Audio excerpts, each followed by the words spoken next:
श्री गुरुवे नमः। अज्ञानतिमिरान्धस्य ज्ञानाञ्जनशलाकया चक्षुरुन्मीलितं येन तस्मै श्रीगुरुवे नमः। ओम शांति शांति शांति। ओम। प्रणाम भगवान। भगवान श्री आदि गुरु शंकराचार्य जी विरचित चरपट पंजरिका, जिसकी भगवान परमहंस स्वामी योगानंद जी, जिनको आलू वाले बाबा भी कहते हैं, बहुत ही सुंदर मंत्रों की व्याख्या की है भगवान। मंत्र नंबर 11 की व्याख्या को आगे कंटिन्यू करते हुए मंत्र नंबर 11 है। नारी स्तन भर जघन निवेशम दृष्ट्वा माया मोह आवेशम एतत् मांस बसादि विकारम मनसी विचार्य बारम बारम। तो यहाँ पे स्वामी जी ने बताया कि भी संसार का और मनुष्य का अंतिम सार जो है परब्रह्म ही है, इसलिए इसी प्रकार बर्ताव करना चाहिए जिससे परब्रह्म से प्रेम बढ़े। जब संसार के विषयों का प्रेम कम होता है तब ईश्वर की तरफ जो है प्रेम होता है। तो अब आगे स्वामी जी बता रहे हैं कि जो ये संस्कार और भाव जो होते हैं ये एक दूसरे को दृढ़ करते हैं। दोनों ही दृढ़ वासना रूप होकर अदृश्य बनते हैं। अदृश्य बनने से आगे के लिए जन्म मरण और भोग का तारतम्य चालू रहता है।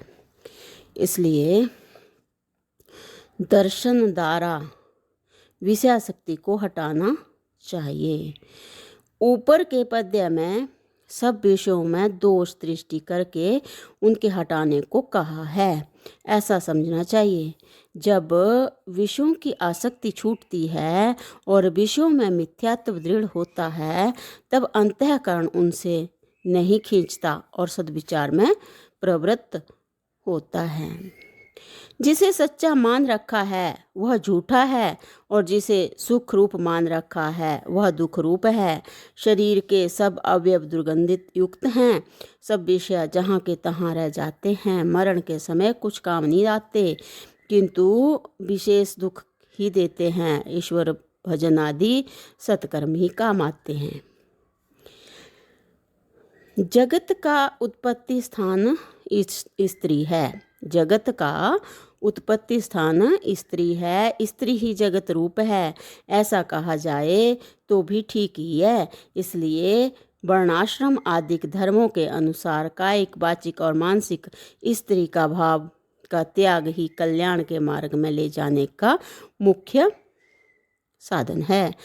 जिसने स्त्री की कामना छोड़ दी है उसने सब कुछ छोड़ दिया है, और सब कुछ छोड़ते हुए भी जिसकी स्त्री वासना निवृत्त ना हुई उसने वास्तविक में सुख भी नहीं छोड़ा। नहीं, उसने वास्तविक में कुछ भी नहीं छोड़ा। स्वामी जी कह रहे हैं कि सब कुछ छोड़ते हुए भी जिसकी स्त्री वासना निवृत्त ना हुई उसने वास्तविक में कुछ भी नहीं छोड़ा। एक स्त्री की कामना में ही सब कामनाओं का समावेश है। इस एक कामना के चले जाने पर अन्य कामनाओं का चला जाना सहज है। अब शंका है भगवान कि भाई जगत में जो कुछ सुख है वह स्त्री में ही है। ऐसे मुख्य जगत के सुख को छोड़ने से तो जगत ही मिथ्या हो गया, नीरस हो गया। जब ईश्वर ने स्त्री पैदा की है तब हम उसका त्याग करके क्या अपराधी नहीं होंगे। शास्त्र में ऐसा भी सुना है कि पुत्र रहित मरने वाले की गति नहीं होती। पुत्र होने के साधन रूप स्त्री का जब त्याग कर दिया तो पुत्र रहित ही रहेंगे। पुत्र रहित की गति नहीं होती तब आपका उपदेश हमको नरक में डालने का ही हुआ ना। तो समाधान में अब गुरु जी बता रहे हैं कि अज्ञानता के कारण स्त्री पुत्र धन आदि में सुख प्रतीत होता है, परंतु उसमें सुख नहीं है। सुख तो परब्रह्म परमात्मा का ही है। स्त्री आदि में क्षणिक आभास और मिथ्या सुख की प्रतीति है। ऐसा जानने से अखंड सुख की प्राप्ति होती है। जगत तो प्रथम से ही मिथ्या है, वह मिथ्या क्या होगा?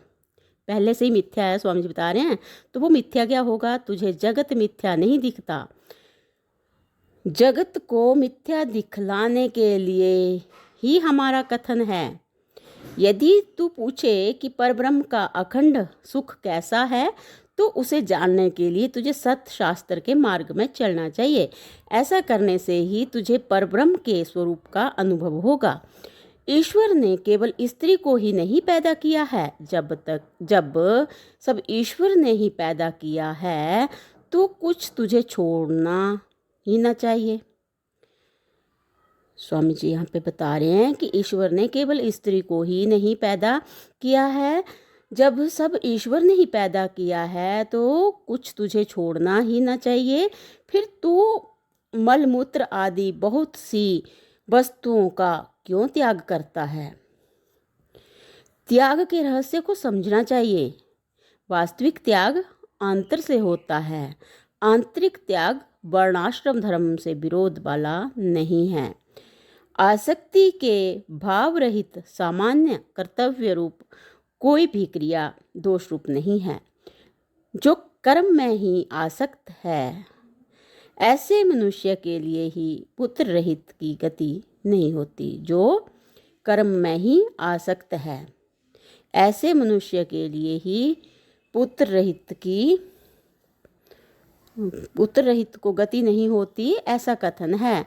जो परम जिज्ञासु अथवा ज्ञानी है, उसके लिए यह कथन नहीं है। स्त्री आदि के व्यवहार होते हुए भी स्त्री की आसक्ति का त्याग हो सकता है, परंतु इस प्रकार त्याग के करने वाले बिरले ही होते हैं। राग और त्याग दोनों ही मार्ग परंपरा से प्राचीन काल से चले आए हैं। मार्ग कोई भी हो, यथार्थ होना चाहिए। जो अत्यंत कर्मासक्त हो तो शास्त्र विधि युक्त कर्म मार्ग को ग्रहण करे।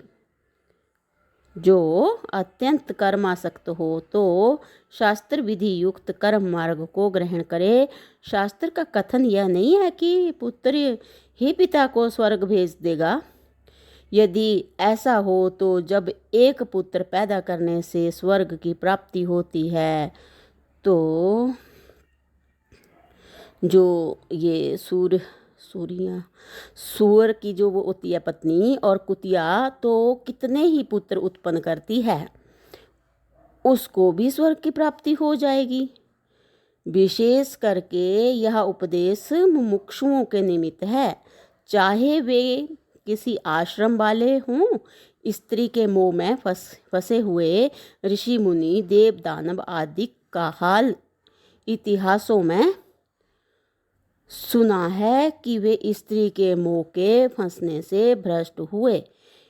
इससे भी समझने वाला समझ सकता है कि स्त्री के मोह में पड़े हुए का एक इतिहास नीचे देते हैं।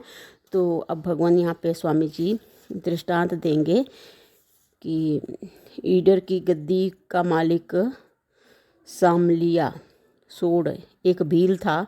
वह जवान राजा कुछंदी था। उसके समय गोविंद राय मुख्य दीवान था।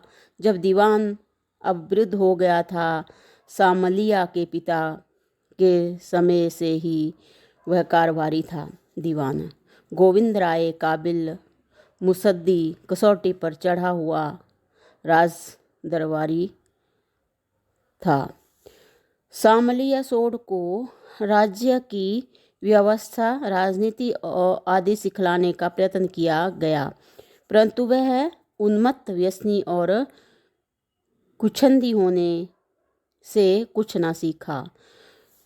तो गोविंद राय सब राजकाज करता था। एक समय गोविंद राय ने अपने यहाँ देवी पूजन का उत्सव करना आरंभ किया।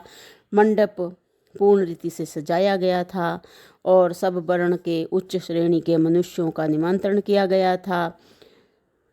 सब आने वालों से सभा मंडप सुशोभित हो रहा था। प्रधान के बहुत आग्रह से थोड़े मनुष्यों सहित सामलिया भी वहां आया। जब गोविंद राय को राजा के आने की खबर मिली तो वह बाहर आकर सम्मान सहित राजा को मंडप में ले आया और एक बहुमूल्य आसन पर बैठाया। सामलिया का चित्त सभा और मंडप में नहीं था, वह किसी विचार में डूबा हुआ था। गोविंद राय समझ गया, परंतु किस विचार में है यह कुछ उसकी समझ में न आया। बात ऐसी थी कि जब सामलिया वहाँ आया था तब मकान के झरोखे में एक कन्या पर उसकी दृष्टि पड़ी थी। उस कन्या का सुख भराऊ भील तेजस्वी था। साथियों के पूछने से सामलिया को मालूम हो गया कि वह बाला गोविंद राय की छोटी पुत्री है, अभी उसका विवाह नहीं हुआ है। तो भगवान इससे आगे वाला जो ये दृष्टांत है इसको अगले सत्संग से कंटिन्यू करते हैं। प्रणाम भगवान। ओम शांति शांति शांति ओम।